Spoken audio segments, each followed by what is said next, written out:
நாடாண்ட நாடார் வரலாறு. நாடார்கள் தங்கள் ஆவணங்களில் வலங்கை குலத்தவர் என்றும் தாடாளன் என்றும் குறிக்கப்படுகின்றனர். இவ்விரண்டு சொற்களும் நாடாரை குறிக்கும் சொற்கள். அண்மையில் கண்டறியப்பட்ட கொங்கு நாட்டு கருமாபுரம், பூந்துறை, திருமுருகன் பூண்டி, பெருந்துறை பட்டயங்கள் மூலம் நாடார்கள் தங்களை சந்திரகுலத்தவராகவும் சூரியகுலத்தவராகவும் நாடாழ்வார் மற்றும் தாடாழ்வார் பட்டம் உடையவராகவும் பூவேந்திய சோழர் வழியினர் என்றும் வாளால் வழிதிறந்தவர் என்றும் கூறிக்கொள்வதை அறியலாம். தாடாளர் என்பவர் நாடார் என்றும் மற்றும் நாடாரே சான்றோர் என்பது வைகுண்ட சுவாமிகளின் அகிலத்திரட்டு நூலின் மூலமும் அறியலாம். கிபி 18ஆம் நூற்றாண்டைச் சேர்ந்த குலசேகரப்பட்டணம் கல்வெட்டு.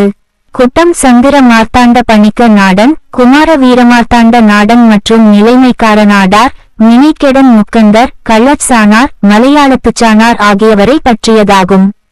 இக்கல்வெட்டின் நிலைமைக்காரராகிய நாடார் ஊரன் என்று அழைக்கப்படுகின்றனர். அவர்களிடம் தண்டமோ வரியோ கொள்ளக்கூடாது என்று வரிவிலக்கு செய்யப்பட்ட பிரபுக்களாக குறிக்கப்படுகின்றனர்.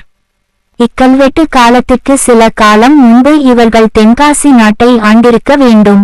17, 18 இல் குறுநில மன்னராக இவர்கள் நாட்டை ஆண்டு வந்துள்ளனர்.